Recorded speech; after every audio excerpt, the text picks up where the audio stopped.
본 방송에서 제공하는 투자 정보는 투자 판단에 대한 조언입니다.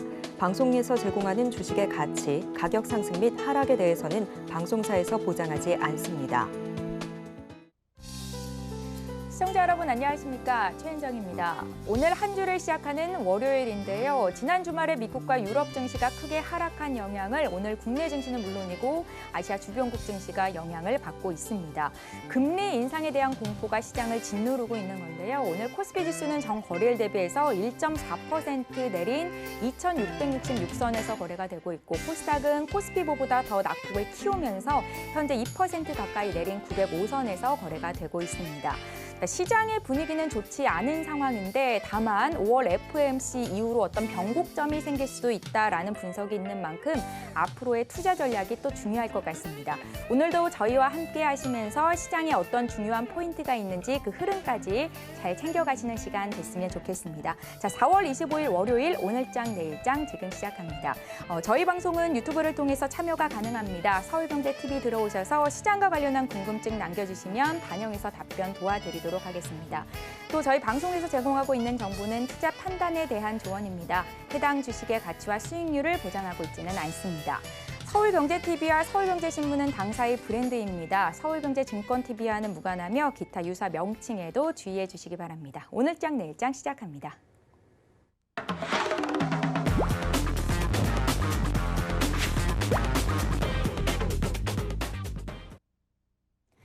네, 이 시각 보도본부 시간입니다. 오늘 어떤 헤드라인을 기자께서 들고 오셨을지 화면으로 먼저 만나보시죠.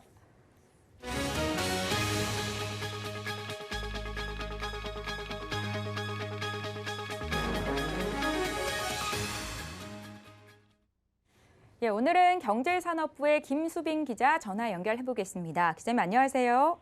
안녕하세요. 예, 물가부터 짚어보겠습니다. 국제통화기금 IMF가 올해 우리나라 소비자 물가를 4% 안팎에서 상승을 지속할 거다라고 전망했는데요. 이 배경은 어디에 있습니까?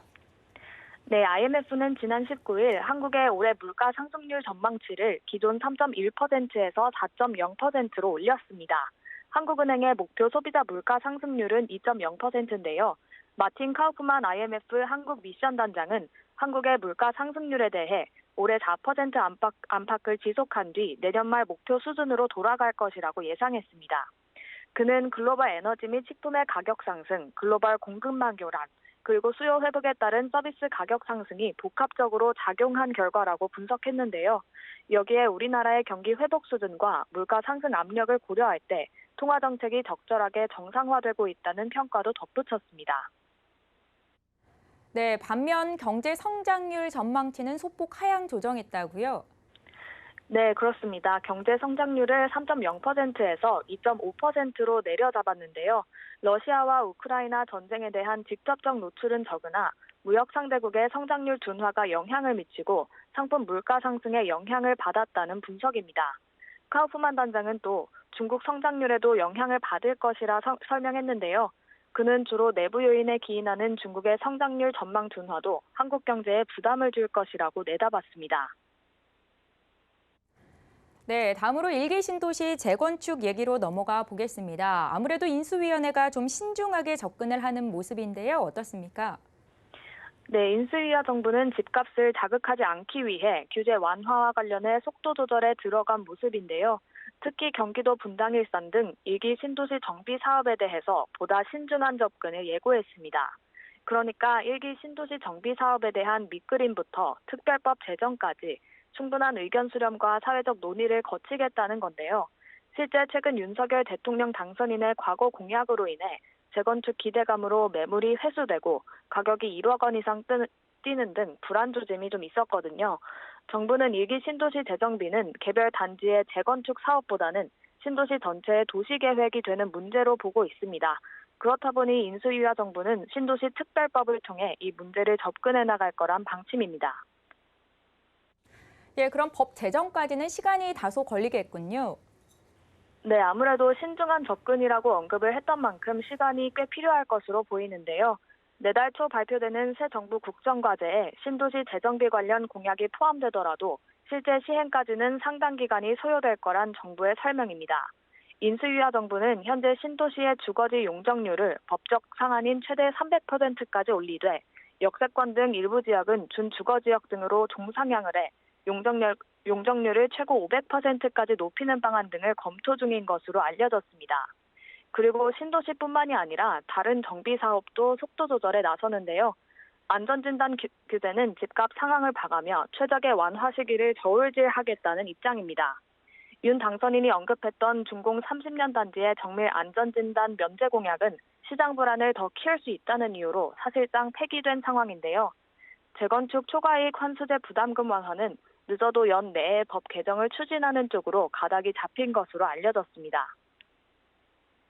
네, 알겠습니다. 우리나라 경제 전망에 대한 IMF의 분석부터 일기 신도시 정비 사업 상황까지 짚어봤고요. 지금까지 이 시각 보도본부는 경제산업부의 김수빈 기자와 함께했습니다. 잘 들었습니다. 감사합니다. 예, 현재 국내 증시 지수 흐름 살펴보고 오겠습니다.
네, 마켓 로드맵 시간입니다. 시장을 주도하는 업종과 이슈에 대해서 심층 분석해 보는 시간인데요. 오늘 월요일이죠. YG경제연구소의 차영주 소장님 모셨습니다. 안녕하세요. 안녕하십니까? 네. 예, 식품 수급난이 악화인료를 겪고 있습니다. 예. 오늘 장에서는 또 팜유 이슈로 인해서 관련주들의 급등세가 나타나는데요. 인도네시아가 팜유 수출을 금지하기로 했다고요. 자세한 소식 전해주십시오. 앞으로 치킨은 뭘로 먹죠? 팜유로 튀기나요? 팜유가 식용유 원료가 되니까 아, 여러 가지 이제 예. 원료가 되기 때문에 팜유가 이제 굉장히 우리가 일상생활에서 많이 쓰고 있는 부분들이 때문에 이제 빵값도 올라갈 겁니다. 뭐 네. 다양한 가격들이 이제 영향을 미치는 거기 때문에 일단 모르겠습니다. 인도네시아가 전 세계에서 큰 물량을 이제 50%를 공급하고 있는데 팜유 생산 중단을 했어요. 지금 이제 각종 뭐 자세한 것은 알려지진 않았습니다만 가격들이 올라가다 보니 네. 지금 현재 그 내부 수급으로 돌린다라는 어떤 그런 얘기도 있고 여러 가지 지금 이제 자원 전쟁이 시작됐다라고 보는 거예요. 우리가 이제 글로벌리 이런 어떤 생산망 이런 것들이 다 연계가 돼 있는 상황이지만 서로 이제 뭐 인도네시아 같은 경우도 지금 이제 이런 걸 가지고 큰 소리를 칠 수 있는 그런 상황이 됐다라고 좀 말씀드릴 수가 있겠죠. 어찌 됐든 현재 지금 이런 결정 때문에 지금 글로벌 식음료 가격에 대한 원가 부담이 이제 늘어날 수 있다는 거죠. 이게 지금 단순하게 팜유가 우리가 지금 식용유 관련주들이 올라가는데 이런 것뿐만이 아니라 뭐 관련 산업들이 다 전반적으로 영향을 미치게 되겠죠. 네. 이런 부분들 때문에 이제 상당히 좀 곤란하다. 근데 이게 이렇게 된다라면 한쪽에서 촉발된 것으로 끝날 가능성은 별로 없습니다. 그러니까 계속해서 일파만파 지금 벌어지게 된다는 네, 거죠. 네. 그렇다면 서로 이제 자원을 갖고 있는 국가들끼리 좀 서로 간에 삐그덕거림이 있을 것으로 보여지기 때문에 앞으로 지금 이제 우크라이나발 지정학적 리스크로 인해서 밀 가격이라든지 지금 이제 사료 관련주들 오늘은 사료 관련주 이제 조심스럽게 오늘이 저는 변곡점이라고 보는데 네. 빠지기 시작했습니다만 전체적으로 봤을 때 이제 식음료 전반적으로 다양한 회오리가 좀 몰아칠 가능성이 있지 않겠는가 말씀드릴 수가 있겠습니다. 세계 팜유 물량의 50% 이상을 차지하는 인도네시아가 이 수출을 중단하기로 했다. 뭐 식품업계에 미치는 파장이 어마어마할 것 같은데요. 뭐 예를 들면 과자, 가공식품 같은 것도 다 팜유가 주 원료 다 아니겠습니까? 들어갑니다. 라면도 예. 들어가고요, 뭐 빵도 들어가고요. 우리가 이제 팜유라는 것들에 대한 것들이 이제 다양한 것들이 들어가니까 제가 뭐 보기만 하더라도 뭐 저같이 먹는 거 좋아하는 사람은 이제 큰일이다. 이제 이런 거죠. 네.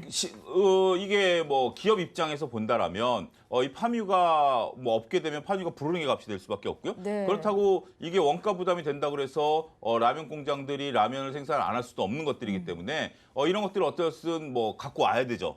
이제 그렇게 되죠. 그러면 이걸 결국 이들의 특징은 소비자가로 빠르게 전가를 시킨다라는 겁니다. 네. 그러니까 우리가 이제 그 글로벌 유가가 올라간다라면 그 기름 우리가 이제 수용차에 넣는 기름 가격 이게 현실적으로 다가오는 거 아니겠습니까? 얼마 전에 1,600원대였다가 2,000원 넘었다가 지금 1,900원대 정도 되고 있는데 네. 이제 라면 값도 이제 끊임없이 올라갈 수 있다는 거죠. 이게 이제 인플레이션을 자극하는 요소가 될 것이고요. 그렇게 된다면 전반적으로 물가 압박에 대한 부분들, 우리의 이제 소비에 대한 부분들. 근데 우리가 먹거리는 안 먹을 수 없잖아요. 네. 치킨은 뭐 여담입니다만 저녁 때 야식을 줄일 수 있다 하더라도 우리가 뭐 평상시에 먹어야 되는 음식들 이런 것들을 못 먹게 되지는 않기 때문에 이렇게 되면 결국 소비가 줄어들 수밖에 없겠죠. 점심 가격이 10,000원에서 11,000원, 12,000원 올라가게 된다면 뭐 그 이후에 마시던 커피도 때로는 한번 고민하고 마시게 되고 네. 뭐 이런 식이 시작이 된다면 전반적으로 산업계에 미치는 영향, 파장이 만만치 않다 말씀드릴 수가 있겠습니다. 경기 침체로까지 이어질 수도 있다라는 말씀이신 거죠? 그렇죠. 이런 것들이 우리가 좀 무서운 게 뭐냐면 뭐 자동차가 올라가면 자동차를 안 타고 그러니까 승용차를 안 타고 대중교통을 이용하면 돼요. 네. 근데 이건 안 먹을 수 없잖아요. 안 먹을 수 없는데 꼭 먹어야 되는 거와 아까 들었던 야식은 좀 구분할 수 있죠. 근데 야식을 안 먹게 되면 야식에 또 그 종사하시는 분들도 굉장히 많으시기 때문에 그분들이 또 뭐 문제가 되고 하여튼 이 파장은 만만치 않다 이렇게 말씀드릴 수 있겠습니다. 예, 닭고기, 소고기, 맥주, 제과 등도 가격을 큰 폭으로 인상을 하면서 네. 에그플레이션에 대한 위험이 확대되고 있는 상황인데요. 주요 식품 품목별 가격 인상 수준 함께 좀 전해주시겠어요? 이게 지금 최근에 굉장히 좀 큰 폭의 상승 효과를 나타낸다라고 말씀드릴 수가 있겠습니다. 우리가 이제 인플레이션이라고 본다라면 물론 에그플레이션이라는 게 결국 이제 농산물과 관련된 인플레이션인데 인플레이션이 없다라면 우리는 상당히 재미없을 겁니다. 일본을 예를 들어드리겠는데요. 네. 일본 같은 경우는 어떻게 보면 우리 노동자라고 표현하죠. 노동자 임금이 거의 한 10년 동안 오름이 없대요. 그러니까 저도 일본을 뭐 10년 정도 갔다 오면 지금 뭐 별 차이 없어요. 그냥 맨날 그 집 가면 그 가격이고 그런 메뉴예요. 네. 근데 이게 인플레이션이 없기 때문에 그렇습니다. 인플레이션이 있다라면 우리가 그렇죠. 물론 이제 우리가 만 원짜리를 11,000원, 12,000원 먹는다면 소비가 줄어든다라는데 그것 때문에 적절하게 기업들이 임금을 또 올려줘야 되고 여러 가지 요소가 되면서 이렇게 경제가 결국 성장해가는 과정이거든요. 네. 근데 우리가 무조건 임금 인상을 억제한다라든지 물가 상승 맞벌을 하게 되면 오히려 퇴보할 수가 있습니다. 경제는 계속해서 활력을 나타내야 되는데 지금 이제 에그플레이션 문제가 상당히 좀 심각하다라는 것도 네. 앞서 언급드렸던 그 유가의 상승도 산업계 전반적으로 미치는 거지만 에그플레이션 같은 경우는 우리 생명과 직결되는 부분들이기 때문에 상당히 좀 곤란하다라고 좀 말씀드릴 수가 있겠죠. 지금 이제 또 이게 문제가 되는 게 그 이제 정권 교체기 아니겠습니까? 정권 교체기에서 우리가 이제 소상공인들을 위해서 이런 가격들을 인상하려고 했지만 지금 뭐 인수위에서 나오는 얘기가 이게 생각보다 많이 올라가니까 이제 물러가는 정부에서 올리고 가라 총대를 매라 뭐 이런 식인 것 같은데 네. 어찌됐든 지금 이제 그 물가 압박에 대한 부분들 이루어졌다라고 보고요. 이런 것들이 우리가 과연 근데 인플레이션이 자극되면 결국 그 중앙은행은 금리를 또 올릴 수밖에 없어요. 왜냐하면 인플레이션이 너무 올라가게 되면 이거를 좀 어느 정도 선에서 그러니까 적정 수준으로 끌고 가기 위해서는 금리를 인상해야 된다. 금리를 인상하게 된다라면 아무래도 안전자산과 위험자산의 선호도 차이 이런 거 발생하게 된다라면 주식시장에 있어서도 이것은 의외의 또 악재가 될 수 있다. 이렇게 좀 말씀드릴 수가 있겠습니다. 소장님, 현재 곡물 가격 상승 수준이 주요 위기 대비했을 때 상대적으로 좀 낮다라는 분석도 있더라고요. 에그플레이션이 장기화될 것이다라는 관점에서는 어떤 의견을 갖고 계세요? 그러니까 우리가 좀 이렇게 보셔야 돼요. 그러니까 지금 뭐 당장 지금 현재 올라가는 상황, 그러니까 어떻게 보면 우크라이나발 지정학적 리스크로 촉발된 부분들이 크기 때문에 네. 그러고 났더니 지금 우리가 잘 봐야 될 게 이제 밀 가격이라든지 밀 재고라든지 이런 것들을 보면 밀 가격은 올랐습니다만 재고는 지금 거의 뭐 제가 알기로는 최고 수준이에요. 최근에 네. 밀 재고가 줄지 않았다는 거죠. 그리고 밀 같은 거는 이모작이에요. 우리가 이제 벼농사만 생각을 하기 때문에 예. 봄에 농사를 망치면 저도 이번 주말에 어디 잠깐 일 있어 나갔는데 다 이제 농번기라 어마어마하게 바쁘더라고요. 근데 밀은 이모작이에요. 그러니까 봄 농사 끝났더라도 전쟁이 여름 전까지만 끝나면 가을 농사를 또 할 수가 있어요. 네. 뭐 이런 부분들이 있기 때문에 밀 가격이 그렇게까지 급등하지 않는다라는 점이고요. 그 다음에 지금 경기가 코로나를 위해서 일단 한번 꺾였다가 올라가는 수준 아니겠습니까? 만약에 경기가 살아있는서 더 활성화돼서 버블까지 일어난 상태에서 에그플레이션이라면 이게 굉장히 높을 텐데 지금 모든 게 꺾였다 올라가는 수준이어서 좀 올라가는 느낌이 들지만 전반적인 평준화를 봤을 땐 그다지 올리지 않았다라는 거죠. 그런 수준으로 왜냐하면 코로나 팬데믹으로 인해서 2020년과 2021년에는 전 세계적으로 일단은 뭐 음식물에 대한 어떤 그 판매 수준이 떨어진 거죠. 그러니까 쉽게 얘기하면 우리가 삼시세끼 밥은 먹어도 밖에 나가서 회식은 안 했던 거 아니겠습니까? 그 수요가 빠졌었기 때문에 가격이 오르지 못했었던 부분들이 이제 반영이 되는 거다. 이런 식으로 이해를 하셔야지 지금 전쟁에 의해서 전 세계 밀이 부족하대더라. 빵값이 올라간대더라. 뭐 이런 식으로 접근한다는 것은 조금 너무 성급한 결론일 수도 있다. 이렇게 좀 말씀드릴 수가 있겠습니다. 예. 러시아와 우크라이나 간 전쟁이 생각보다 지속되면서 네. 이 장기화되면서 식품이나 곡물, 사료 등 전 분야의 수급에 지장을 영향을 주고 있는데요.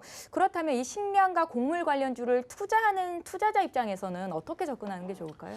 이게 이제 초기에는 투자가 가능해요. 왜냐하면 초기에는 그렇지만 지금은 지금 수준에서 놓고 본다면 이게 뭐 딴 걸 말고 지금 수준에서 사료, 비료, 곡물, 뭐 원자재가 이런 것들은 저는 좀 늦었다. 이렇게 좀 판단을 드리고 싶어요. 왜 그러냐면 우리가 전반적으로 봤을 때 이런 관련주들이 최근에 많게는 거의 2달, 짧게는 1달, 보름 이게 다 올랐거든요. 더구나 가격이 급등했어요. 그러니까 처음에 이런 원재료 가격이 올라가다 보니까 라면 가격이 올라가면서 농심이라든지 삼양식품이 올라갔을 때는 저는 정상적이다. 이렇게 좀 표현을 드릴 수가 있겠습니다만 네네. 지금 이제 뭐 사료, 곡물, 뭐 수산, 육계 이런 것들이 올라가는 것은 제가 볼 때는 그렇게 큰 부분들은 아닐 수 있다는 거죠. 더군다나 이제 글로벌리 어떤 가격에 물론 이제 글로벌 가격이 바로미터가 되긴 하겠습니다만 글로벌 가격과 국내 또 산업과 연계성은 좀 떨어지죠.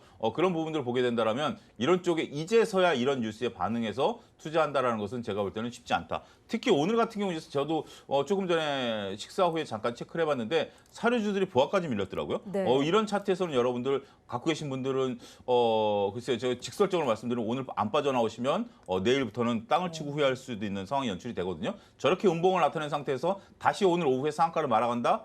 글쎄 제가 30년 가까이 주시장에 있었습니다. 단 한 차례도 보지 못했습니다. 따라서 여러분들이 그런 것들을 볼 때는 지금 사료주들이 일단 꺾이기 시작하면 아무리 지금 오늘 뭐 인플레이션이라는 얘기 나오고 한다 하더라도 내일부터 사료주들이 마이너스를 큰 폭으로 음봉을 받기 시작한다면 이러한 관련주들에 대한 분위기도 싹 식어버릴 수가 있거든요. 네. 그러니까 오늘 이런 거죠. 결국 산일 사료에서 샘표로 트레이딩 하시는 분들을 옮겨갔다. 제가 직접적으로 네, 말씀드려요. 네. 둘 다 추천주 아닙니다.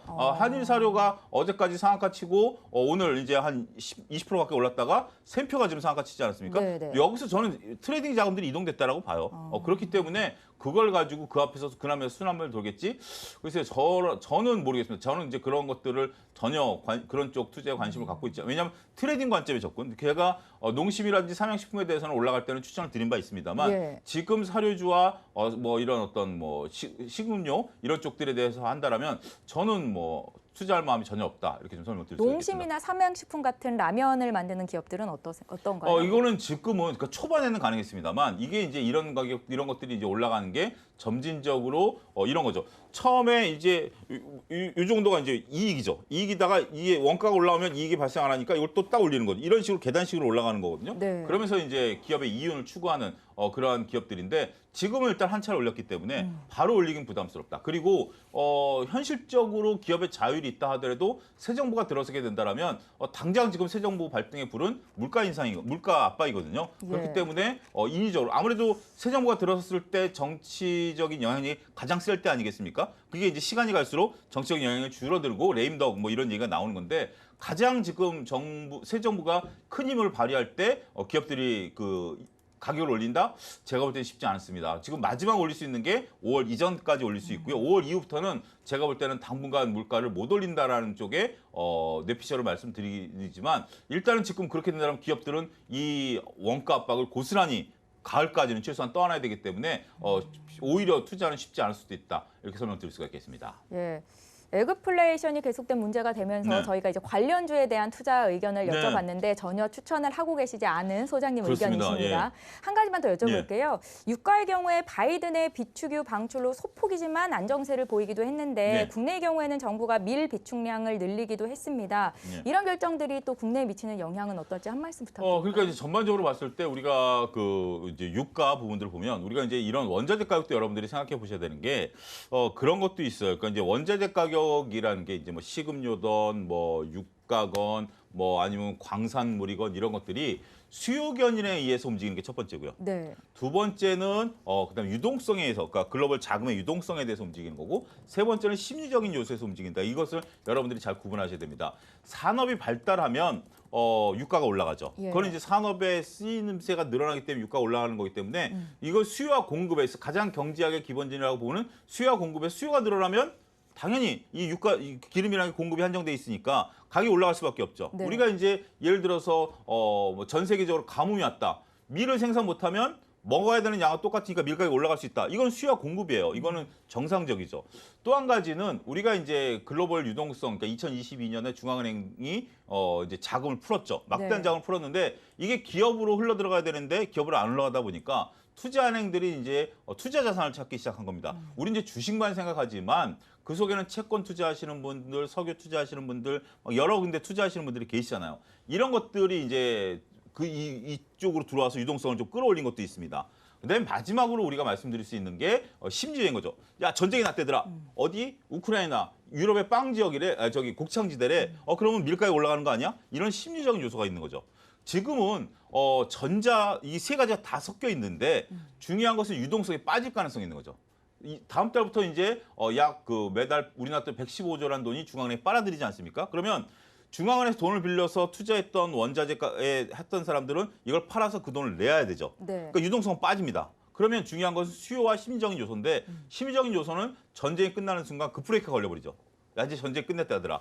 밀을 다시 생산할 수 있다더라. 그럼 이제 수요와 공급인데 수요와 공급에 있어서도 이렇게까지 주가가 올라갈 만한 공급 요소가 있느냐.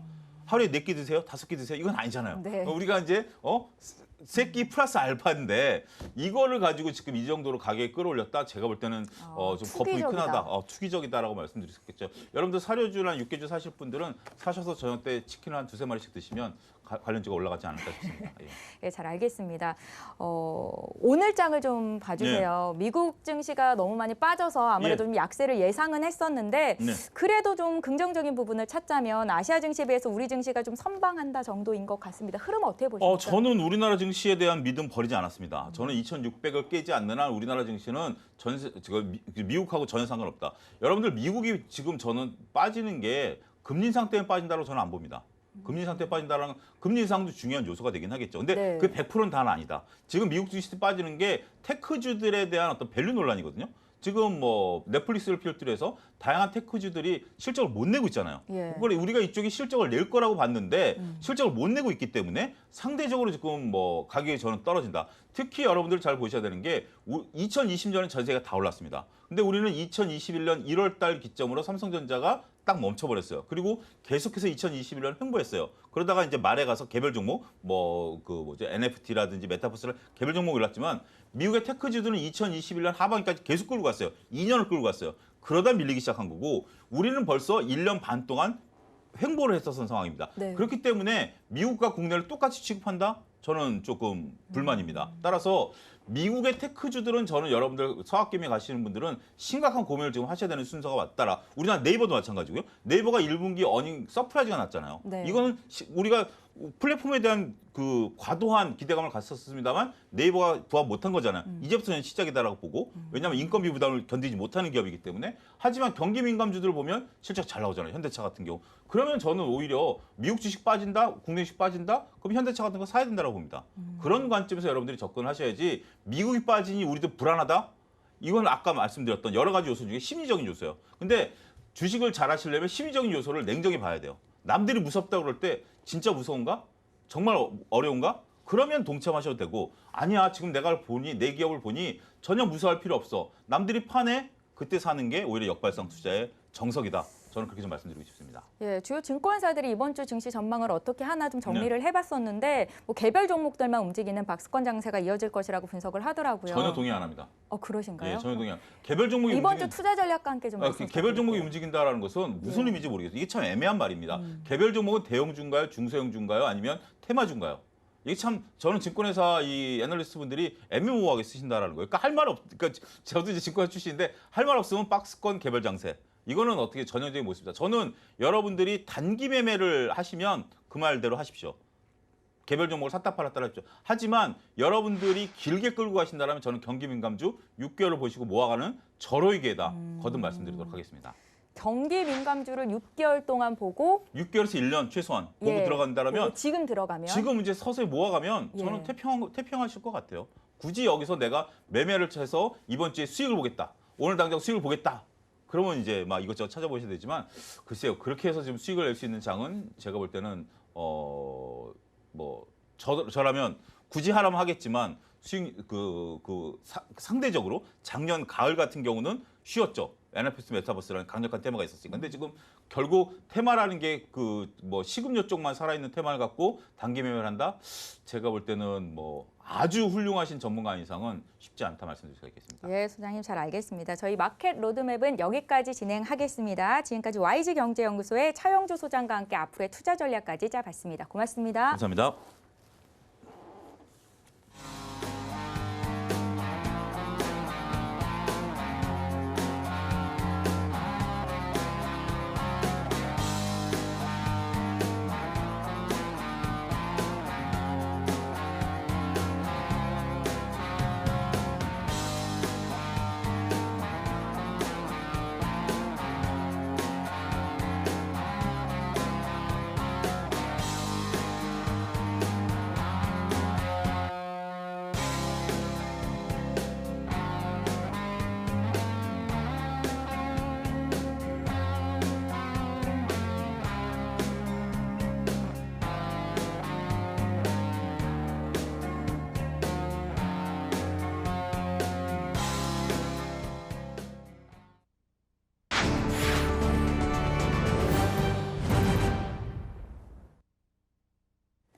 예, 한 달에 한 번 월간 증시 현안을 체크하고 또 천만 개인 투자자 멘토의 비법 노트를 엿보는 시간입니다. 염승환의 촉 시간인데요. 이베스트 투자증권의 염승환 이사 모셨습니다. 선생님 안녕하세요. 네, 안녕하세요. 예, 먼저 염승환 이사의 예리한 촉으로 오늘 시장부터 분석을 좀 해보겠습니다. 저희가 한 달에 한 번 모시는데 오늘장 이렇게 좀 많이 빠져서 좀 네. 부담스러우실 것도 같은데요. 오늘장 흐름 어떻게 보십니까? 주말에 많은 분들이 좀 잠을 못 이루셨을 것 같아요. 이제 미국 네. 증시가 워낙 많이 빠졌잖아요. 나스닥도 그렇고. 근데 기존에는 성장주만 좀 빠졌었는데 이제 가치주, 이제 경기 민감주까지 급락하는 좀 모습이 나왔는데 결국 이건 뭘 의미하냐면은 연준 의장의 발언에서 우리가 힌트를 얻을 수 있는 게 뭐냐면 기존 같은 경우는 우리가 0.5% 올리거나 이런 거를 몰랐던 것도 아니고 네. 새로운 건 아닌데 이제 0.75% 얘기가 갑자기 나왔잖아요. 그러니까 생각보다 긴축 강도가 좀 강할 것 같다. 근데 이제 연준이 이제 인플레 피크아웃에 대해서도 기대한다는 듯한 투의 얘기도 나왔지만 파월 의장이 뭐라고 했냐면 3월이 이제 물가가 피크아웃 했을 수도 있지만 우리는 모르겠다. 그러니까 정확히 알 수 없다. 그리고 그것만 가지고 그거 기대해서 금리를 결정하지 않겠다. 그냥 그거랑 관계없이 긴축을 하겠다는 겁니다. 그러니까 네. 3월이 물가 피크였는지는 사실 몰라요. 지나봐야 되겠지만, 그러니까 기존과 다르게 머뭇거리지 않고 그냥 이제 물가를 강력하게 잡겠다는 그런 의지를 좀 표현을 한 것 같고, 그리고 그 전에는 이제 공급 쪽에서 어떤 이제 지금 모든 물가 상승의 원인 중에 하나가 이제 공급이 부족한 거잖아요. 그래서 공급망 이슈가 좀 완화되면 좀 분명히 이게 해결될 거라고 좀 기대를 하고 있었는데 연준 의장의 발언은 뭐냐면 그런 거 기다리지 않고 일단 수요를 눌러버리겠다. 그러니까 금리를 올린다는 얘기는 뭐냐면은 경기를 약간 둔화시킨다는 얘기랑 똑같거든요. 네. 근데 그렇게 둔화를 왜 이렇게 강하게 하냐면 물가를 잡아야 되잖아요. 물가를 잡는 방법 중에 여러 가지가 있겠지만 결국엔 공급망이 풀리면 또 물가도 잡히는데 그것까지 기다릴 여유가 없다고 좀 생각을 하는 것 같아요. 네, 그냥 네. 수요부터 잡아가지고 무조건 물가를 좀 잡겠다는 강력한 의지가 나왔습니다. 그러니까 우리가 기대하는 이면에는 경기는 그래도 좀 살아나겠지 이 기대감이 있는데 경기까지 어쨌든 지금 그걸 챙길 여력이 없고 일단 물가가 우선순위다.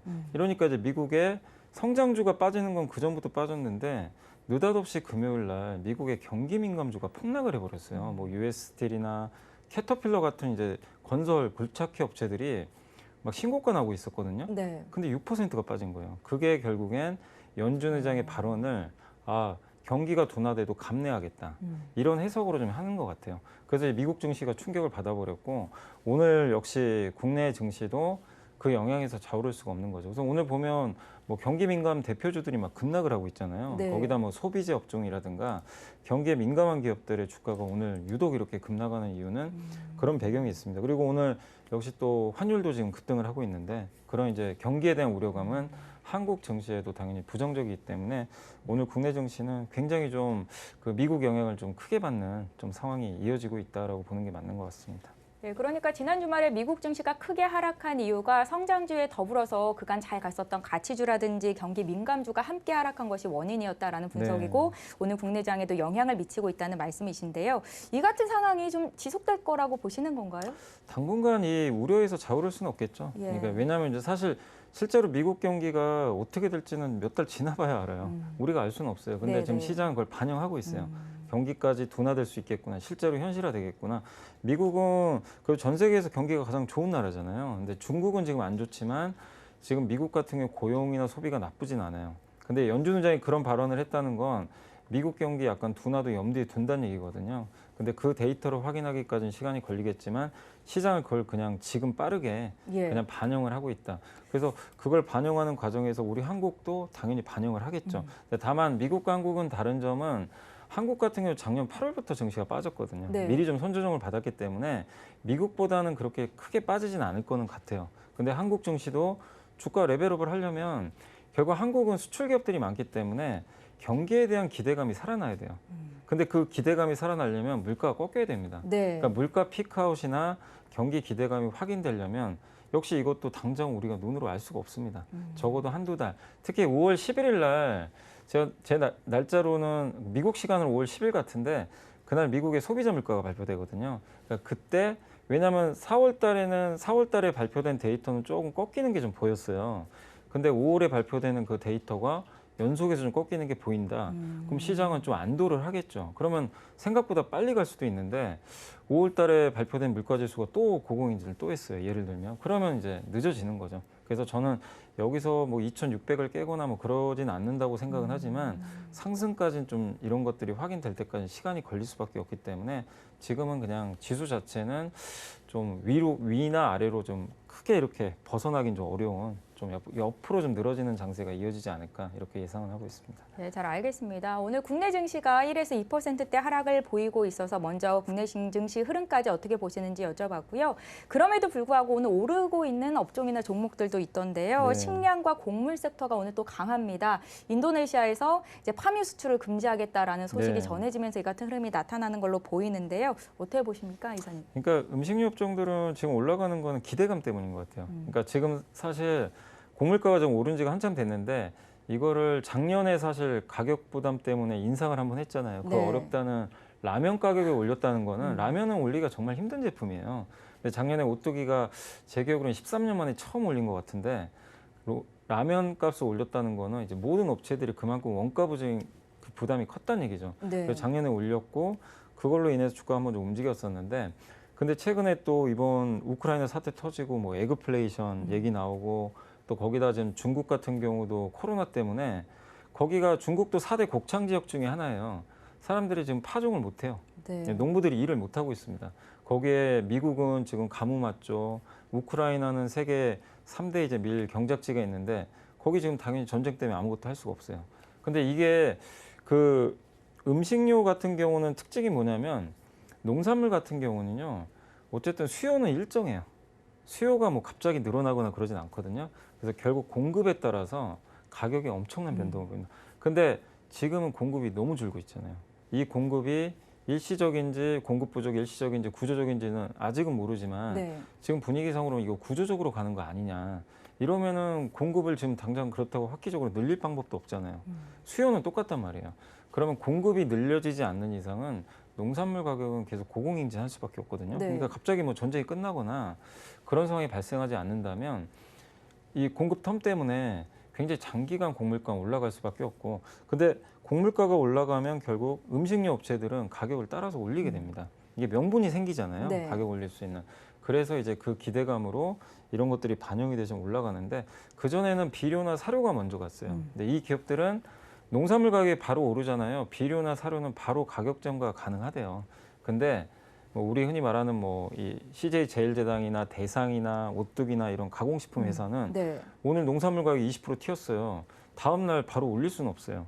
그죠? 그거를 뭐 당장 올리지 못하고 보통 이제 1분기, 2분기 후에 이게 좀 사후적으로 좀 올리는 편인데 지금은 이제 하반기에는 이 음식료 업체들이 가격 올리지 않을까 이 기대감이 녹아드는 것 같고 특히 이제 팜유까지 지금 수출 중단한 결정이 좀 난 걸 보면 생각보다 이게 공급 이슈가 오래 갈 수밖에 좀 없는 상황이잖아요. 그러면은 결국엔 이 음식료 가격이 좀 우리가 생각한 것보다 더 높게 올라가지 않을까 이런 좀 기대감이 오늘 주가에 좀 녹아드는 것 같습니다. 근데 다만 이제 저는 좀 말씀드리고 싶은 게 그 음식료 회사들 지금 상황에서 좀 그 투자를 하실 때 좀 투자주의가 좀 필요한 게 뭐냐면 네. 제가 방금 말씀드린 대로 이유는 말씀드렸지만 과연 하반기에 음식료 업체들이 가격을 올릴 수 있을지 솔직히 전 잘 모르겠어요. 물음표신가요? 예. 아니 그러니까 부정적이신 건가요? 모르겠다는 거예요. 올릴 수도 있고 예. 안 올릴 수도 있는데 아니 음식료 회사 입장에서 올리고 싶겠죠 당연히. 뭐 어떤 이유가 됐건 간에 뭐 만두 가격이든 피자 가격 올리고 싶겠지만 네, 네.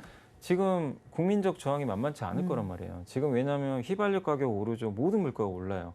근데 여기서 음식료 회사들이 가격을 마음대로 올린다? 쉽지 않고 또 새로운 지금 정부가 들어온단 말이에요. 윤석열 정부 입장에서도 그러니까 이 음식료는 주요 또 관리 대상 중에 하나잖아요.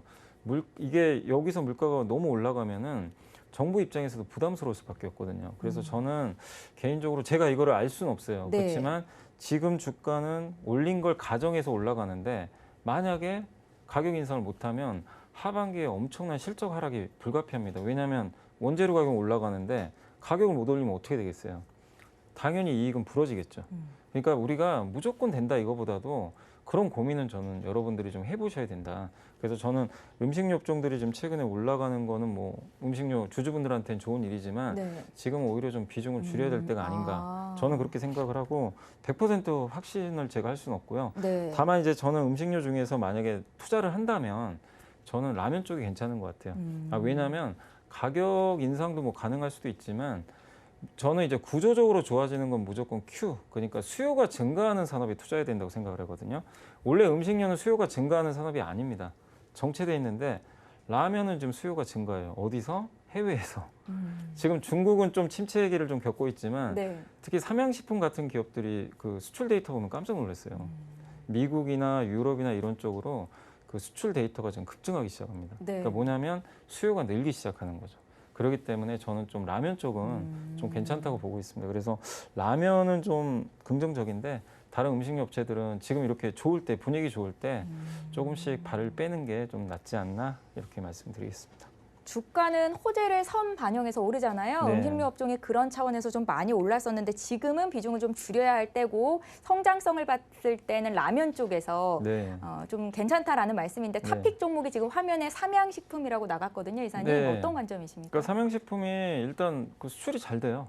어쨌든 뭐 매달 확인은 해봐야 되겠지만 네. 삼양식품 수출이 잘 되고 있고 경쟁사보다 퍼도 낮고 주가도 좀 저평가돼 있고 그리고 원래 이 회사가 공장이 그 제가 알고 그 예전부터 그 원주 쪽에 있었어요. 네. 근데 이제 수출을 할 땐 부산항에서 실어 나가야 되잖아요. 그럼 이게 물류비가 좀 들겠죠. 근데 얼마 전에 밀양 쪽에 신공장이 오픈을 했습니다.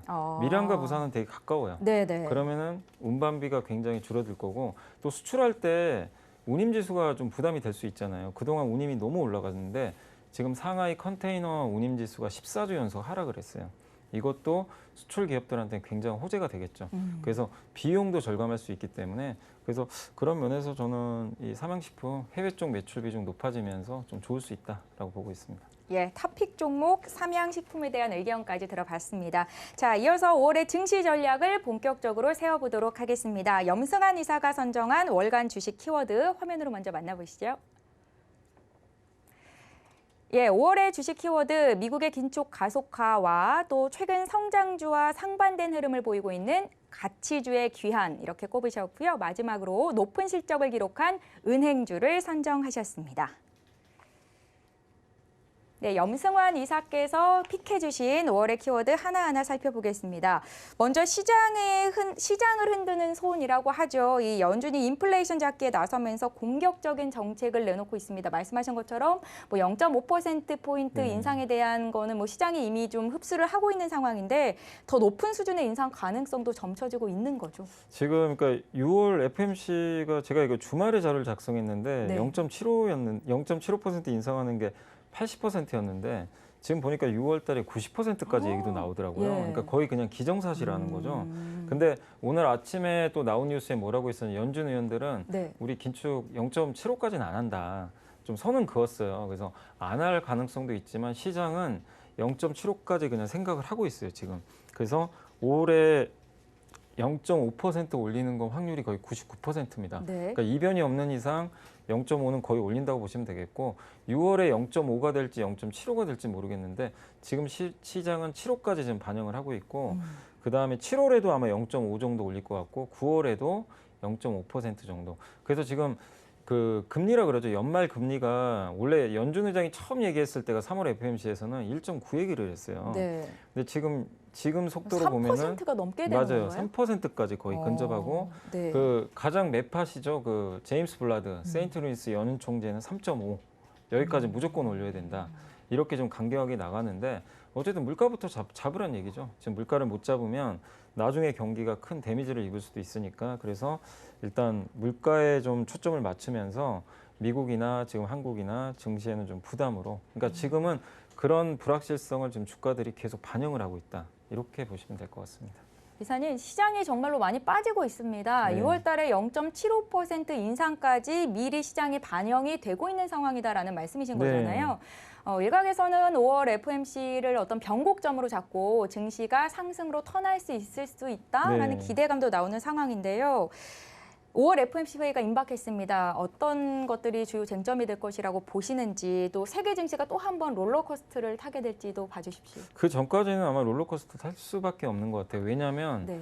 블랙아웃 기간이기 때문에 2주 동안, 그러니까 FMC 2주 전까지는 이제 연준위원들이 입을 닫아야 돼요. 절대 얘기를 못 하니까. 네. 그럼 이제 갖은 추측이 난무하겠죠. 뭐 경제 지표나 이런 거에 따라서 막 또 금리 더 세게 올릴 거다. 그래서 굉장히 시장은 이제 그런 시장의 멘트 하나하나에 불안정하게 움직일 텐데 다만 이제 5월 4일이죠. 5월 4일 날 FMC가 끝나고 연준 의장이 이제 기자회견 할 거 아니에요. 그때 이제 모든 게 다 드러나는 거죠. 연준 의장의 생각, 0.5 정도 올릴 텐데, 그러니까 당시에 기자회견이 중요할 것 같아요. 3월에도 아마 기억하시겠지만 기자회견 하고 나서 그때 나스닥이 급등을 해버렸어요. 그래서 우리나라도 그때부터 급등하기 시작했는데, 그래서 나중에 이제 이 지수가 2,700 후반까지 올라갔었죠.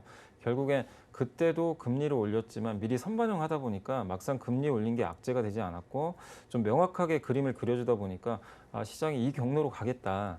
그래서 오히려 안도를 했는데 근데 지금 시장 분위기 뭐냐면은 그때 3월 달에 얘기한 경로보다 더 가파른 경로가 지금 나온 거예요. 이건 예상을 못 했거든요. 네. 그러니까 지금 여기에 그러니까 이 정도의 각도인데 지금 이 정도 각도로 지금 시장은 생각하는 거예요. 롤러코스터 각도가 높아진 거죠.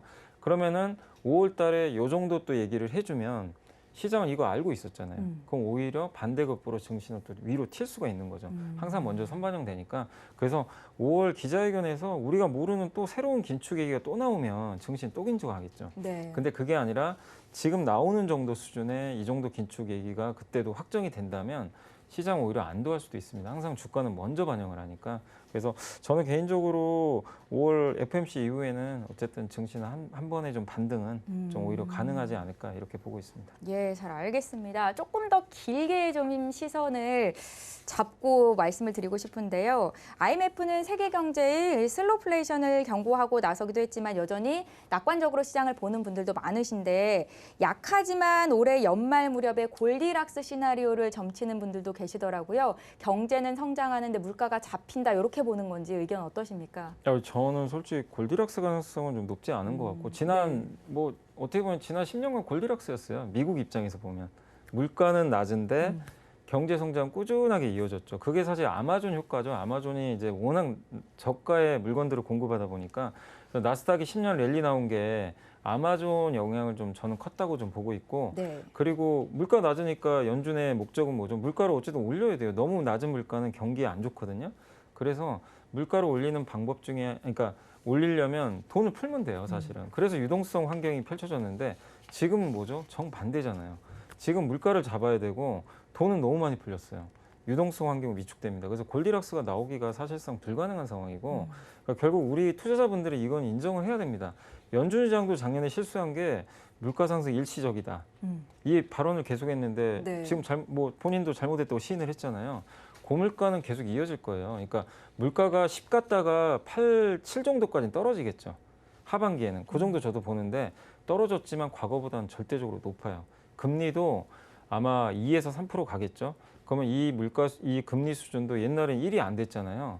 그럼 굉장히 높은 거죠. 그래서 고물가 고금리 시대가 이어진다는 건 우리가 명백하게 팩트로 받아들여야 돼요. 그래서 골디락스를 논하기는 아직은 너무 어렵고 골디락스를 논한다면 내년 하반기는 돼야 되겠죠, 사실은. 그래서 지금은 골디락스에 대한 뭐 기대감보다는 결국 고물가 고금리 시대가 분명히 올 텐데 이 과정에서 경기가 얼마나 버텨주느냐. 경기가 무너져 버리면 안 돼요. 지금 시장은 경기가 급격히 위축될 때마다 되게 지금 두려워하거든요. 근데 연준이 좀 컨트롤 잘해가지고 하반기에 경기가 이런 고물가 고금리 레벨에도 견조하게 이제 소프트 랜딩이라고 그러죠. 연착륙을 잘 해주면 네. 증시는 그런 환경에서도 랠리가 나올 거예요. 근데 이걸 못 잡고 경착륙, 급격한 이제 하드 랜딩으로 간다면 증시는 또 한 번의 충격을 받을 수밖에 없습니다. 그래서 저는 결국엔 하반기에 핵심 포인트는 물가가 이제 고물가에 좀 안정화되면서 경기가 진짜로 어느 정도 버텨줄 수 있는지 이걸 확인하는 과정이 있다. 그래서 지금 골디락스를 얘기를 하는 거 저는 좀 너무 배부른 소리 아닌가 지금 상황에서. 그건 정말 그러면 좋죠. 네. 좋은데 지금 그걸 논할 단계는 아닌 것 같아요. 선생님, 우려해야 될 부분 중에 하나가 양적 긴축 쪽일 수도 있을 것 같은데 유동성을 회수한다면 시장이 좀 많이 흔들릴 수 있지 않을까요? 양적 긴축을 하면 당연히 흔들릴 수밖에 없죠. 근데 네. 시장이라는 건 항상 그걸 먼저 다 반영을 해요. 그래서 옛날에도 그때 17년도였나요? 그때도 양적 긴축을 했잖아요. 미국이 양적 긴축했을 때 어떻게 됐었죠? 실제로 미국 증시는 랠리를 보였어요. 1년 동안. 1년 후에 이제 미국이 너무 금리 올리다가 결국 부러져 버렸거든요. 그래서 양적 긴축 한다고 증시가 부러지는 게 아니라 결국엔 이런 긴축이나 금리 인상을 통해서 물가가 좀 잡히고 경제에 충격이 크지 않으면 증시는 또 올라갑니다. 근데 이게 안 된다면 물가는 물가대로 못 잡고 경기는 경기대로 무너져 버리면은 시장은 계속 또 위축될 수밖에 없거든요. 그래서 저는 양적 긴축 자체가 문제가 아니라 그 환경은 이어질 텐데 여기서 물가나 경기가 얼마만큼의 우리가 원하는 대로 좀 컨트롤이 되는지 거기에 포커스를 맞추는 게 좀 좋다. 저는 좀 그렇게 말씀드리고 싶습니다. 예, 잘 알겠습니다. 저희 다음 키워드로 이어가겠습니다. 가치주의 기환을 꼽으셨는데요. 앞서서 미국 증시가 이렇게 빠진 이유가 성장주, 가치주, 경기 민감주까지 크게 조정을 받았기 때문이다라는 말씀을 하셨습니다. 그런 와중에 가치주의 기환을 주셨어요. 저는 이제 가치주가 사실 올해 연초부터는 좀 가치주라고 계속 보고 있는 이유 중에 하나가 네. 올해 아무리 이제 제가 연초에 딱 생각해봐도 금리나 물가는 올라갈 수밖에 없었어요, 사실은. 뭐 근데 이제 이게 더 이제 가속화됐던 게 전쟁 때문에 더 이게 가속화가 된 거죠. 속도가 더 빨라진 건데 네. 지난 10년간 나스닥 성장주의 시대였잖아요, 사실은. 그게 코로나 만나서 2년 동안 더 사실 약간 거품이 생겨버렸죠. 그래서 나스닥 성장주가 어마어마하게 올라갔는데 최근에 보시면 나스닥 성장주들이 그냥 급격히 부러지고 있는 이유는 실적도 문제가 생겼고 지금 넷플릭스도 지금 가입자가 줄어들기 시작하잖아요. 네. 눈높이가 너무 높았는데 현실은 그거랑 다르다는 거죠. 그리고 이 나스닥 성장주들은 주로 언택트 시대의 수혜를 많이 받던 기업들이에요. 지금 다 리오프닝해서 사람들이 밖에 나갑니다. 아무래도 유튜브나 아니면 드라마라든가 이 시청 시간은 예전보다는 줄 수밖에 없어요. 그러니까 가입자가 줄어드는 것도 어떻게 보면 당연한 현상이고 그다음에 유동성이 풍부한 환경에서 성장주들이 고평가를 받았지만 지금 정반대잖아요. 유동성을 줄여버린단 말이에요. 그럼 유동성이 줄어드는 이 구간에서 성장주들은 밸류 부담을 이겨내기가 쉽지 않아요. 그 잘 나가던 엔비디아가 지금 고점에서 왜 30% 이상 폭락을 했겠습니까? 예, 펀더멘탈 여전히 단단해요, 사실은. 그렇지만 지금 유동성 환경이 바뀌니까 고밸류를 못 주겠다 이거예요. 그래서 이런 이제 성장주들의 지금 분위기가 좀 굉장히 안 좋아지고 있다. 그래서 지난 10년간은 디플레이션 시대였지만 아까 말씀드린 대로 앞으로 모르겠어요. 앞으로의 시대가 인플레가 계속 이어질지 모르겠지만 네. 적어도 1, 2년은 인플레가 이어질 수밖에 없거든요. 근데 과거에도 그렇지만 인플레 시대에는 가치주가 훨씬 셌어요. 항상 이건 데이터로도 나와 있는 거니까. 그래서 저는 이런 것들을 종합해 봤을 때 솔직히 뭐 성장주냐 가치주냐 이렇게 분리하는 건 의미가 없을 수도 있습니다. 가치주라고 해서 무조건 싸니까 간다 그 논리를 말씀드린 게 아니라 가치주는 이제 좀 저평가된 거잖아요. 예. 저평가된 것 중에서도 성장하는 기업들이 나와요. 실적이 좋아지고 그런 기업들이 간다는 거지 모든 가치주가 간다는 얘기를 하는 건 아니에요. 근데 우리가 이제 두 개로 나눠 봤을 땐 어쨌든 올해는 성장주보단 가치주가 더 위에 있을 수밖에 없다. 그 말씀은 좀 드리고 싶습니다. 저평가되어 있는 가치주 중에서 성장주를 찾는 게 중요하다라는 말씀이신 거잖아요. 네. 저희는 국내 시장에서 어떤 가치주들을 좀 찾아볼 수 있을까요, 이사님? 그러니까 저는 이제 사실은 그 국내에서 보면 이제 일단은 밸류가 좀 쌓여야 되잖아요. 그런 조건들 중에서 올해하고 내년까지 봤을 때 좀 좋아질 만한 실적이나 이런 것들이 좋아질 만한 업종들을 제가 몇 개 한번 좀 저도 골라봤는데 네. 일단 첫 번째가 반도체 소부장 기업들. 반도체가 좀 요새 안 좋잖아요. 뭐 형님인 삼성전자 하이닉스가 워낙 부진하니까 주가들이 안 좋지만 일부 반도체 소부장 기업들은 막 신고가 나는 기업들도 있는데 근데 그 기업들을 제가 밸류 분석을 했더니 어떤 기업들은 퍼가 10배도 안 되는 기업들이 되게 많아요. 그만큼 반도체 업황에 대해서 부담이 있다 보니까 아 이거 10배 이상 주기 어려운데 좀 그런 이제 부담감 좀 있는 거죠. 근데 절대 밸류가 낮기 때문에 크게 잃을 게 없는 자리고 그다음에 지금 반도체 장비가 없어요. 부품도 없고 반도체 설비 투자는 계속 늘려야 됩니다. 지금 미세 공정 때문에 투자할 것도 많은데 장비가 없어요. 그럼 어떻게 되죠? 수요는 계속 증가할 수밖에 없죠. 반도체 공장은 계속 지어야 되고 수요는 꾸준하고 거기다 장비는 부족하고 그러면 단가까지 올라갈 확률이 굉장히 높기 때문에 저는 반도체 소부장은 계속해서 좀 좋을 수밖에 없다. 그리고 일단 밸류가 싸기 때문에 그리고 네. 철강주들이 오늘 안 좋지만 철강도 저는 구조적으로 좀 좋다고 보는 게 어차피 중국이 코로나 끝나면요 인프라 투자를 안 할 수가 없어요. 지금 경기가 워낙 안 좋으니까 그럼 수요는 늘어날 가능성이 높은 상황인데 중국이 공급을 줄일 수밖에 없습니다. 환경 규제라든가 이런 여러 가지 이유들 때문에 수출을 예전보다 줄였고 또 러시아도 세계 최대 수출국 중에 하나예요. 철강 수출 못 하거든요. 네. 지금 상황에서 공급은 구조적으로 줄어요. 근데 포스코홀딩스나 현대제철 PER이 4배, 3배. 너무 과도하게 저평가돼 있다는 거죠. 그래서 좀 관심을 가져보시고 은행도 마찬가지. 지난주에 실적 좋았잖아요. 저는 특히 지방은행주 굉장히 좀 저평가돼 있다.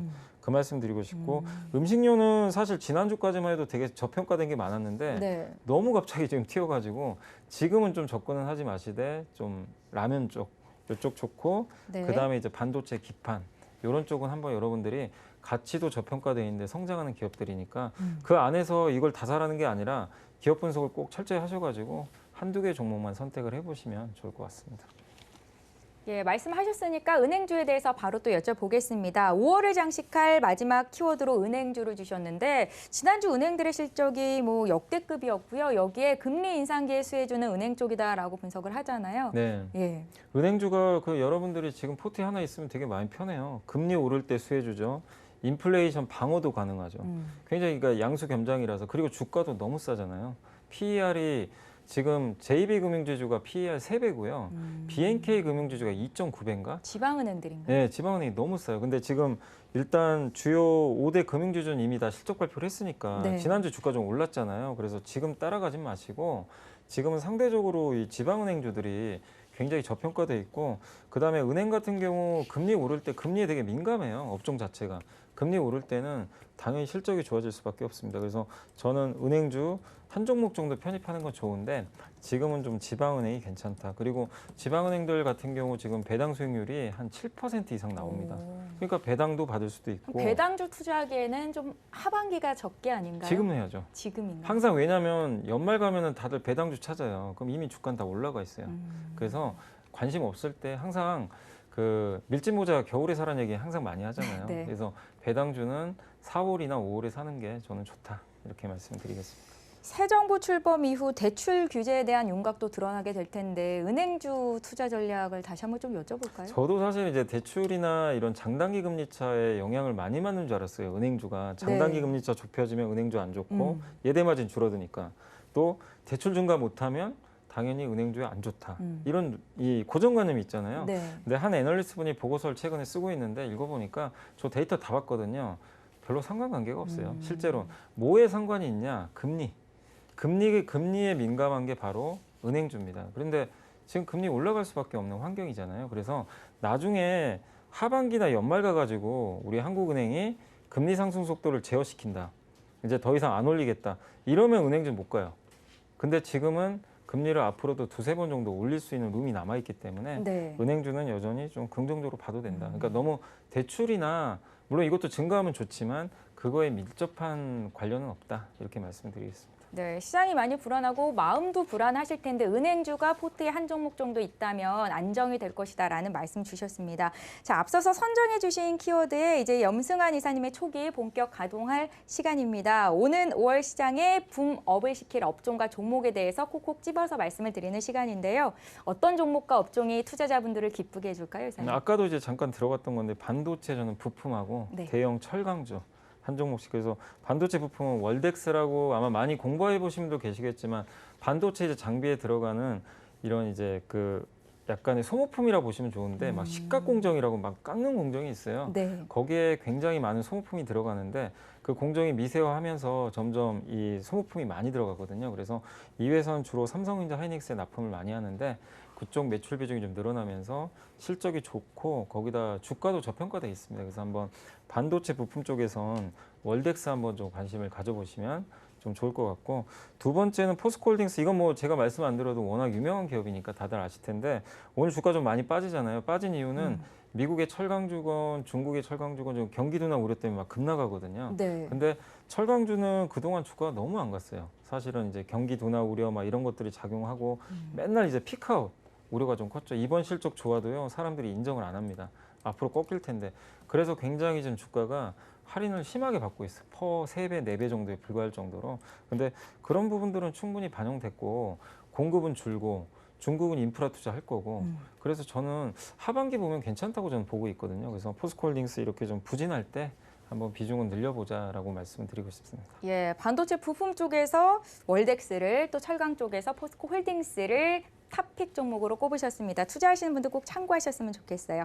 급변하는 증시의 지표를 주시는 염승환 이사님 다음 달 이 시간에도 또 모실 겁니다. 지금까지 이베스트 투자증권의 염승환 이사와 함께했습니다. 고맙습니다. 네, 감사합니다.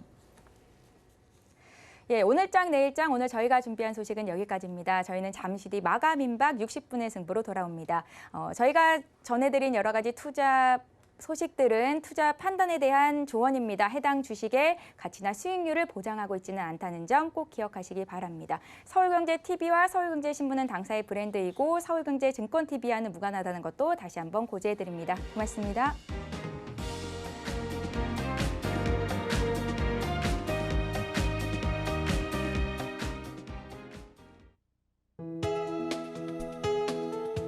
본 방송에서 제공하는 투자 정보는 투자 판단에 대한 조언입니다. 방송에서 제공하는 주식의 가치, 가격 상승 및 하락에 대해서는 방송사에서 보장하지 않습니다.